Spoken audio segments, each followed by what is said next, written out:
ಐಸಿರಿ foundation ಹಲವಾರು ಕಾರ್ಯಕ್ರಮಗಳನ್ನ college ವಿದ್ಯಾರ್ಥಿನಿಯರು ರೈತರುಗಳ ಜೊತೆ ಮಾಡ್ತಾ ಇದೆ.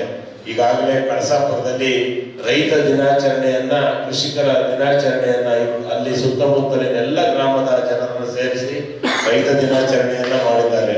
ಪ್ರತಿ ಭಾನುವಾರ ಹಸಿರು ಭಾನುವಾರ ಅಂತೇಳಿ ನಮ್ಮ ಕ್ಷೇತ್ರದ, ನಮ್ಮ ಚಿಕ್ಕಮಗಳೂರಿನ ಯಾವುದಾದ್ರೂ ಒಂದು ಗ್ರಾಮಕ್ಕೆ ತೆರಳಿ ಅವರ ಕುಟುಂಬದವರ ಜೊತೆ ಸೇರಿ ಒಂದು ಚಿಕ್ಕ ಕಾರ್ಯಕ್ರಮವನ್ನು ಮಾಡಿ ಗಿಡ ನೆಡುವ ಕಾರ್ಯಕ್ರಮವನ್ನು ಮಾಡ್ತಾ ಇದ್ದಾರೆ. ಹಾಗಾದ್ರೆ ಹಸಿರು ಕಾರ್ಯಕ್ರಮ ಯಾಕೆ ಮಾಡ್ತಾ ಇದ್ದಾರೆ?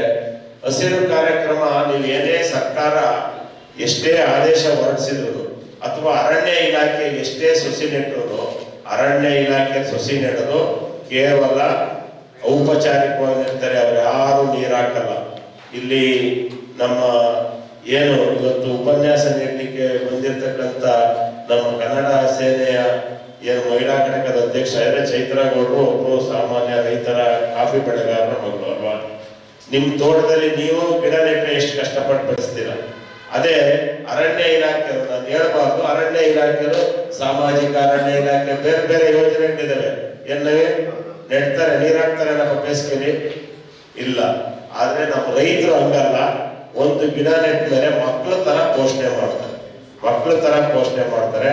ಹಾಗಾಗಿ ಒಂದು ಉತ್ತಮ ಕಾರ್ಯವನ್ನ ಮನೆಗೊಂದು ಸುಸಿನ ನೆಟ್ರೆ ಕನಿಷ್ಠ ಒಂದು 10 ವರ್ಷ ಬಿಟ್ಟರೆ ಎಷ್ಟು ಮರಗಳಾಗ್ತವೆ. ಹಾಗಾಗಿ ವಿದ್ಯಾರ್ಥಿನಿಯರು ನೀವಿದ್ದೀರಿ, ನೀವು ನಿಮ್ಮಲ್ಲಿ ಕಳಕಳಿಯಿಂದ ಬೇಡ್ಕೊಳ್ತೇನೆ, ನಿಮ್ಮ ಹುಟ್ಟಿದ ಹಬ್ಬದ ದಿನ ನಿಮ್ಮ ಮನೆ ಹತ್ರ ಒಂದು ಗಿಡ ಆಗ್ತವೆ ಅನ್ನೋ ಒಂದು ಶಪಥನ ನೀವು ಮಾಡೋದು.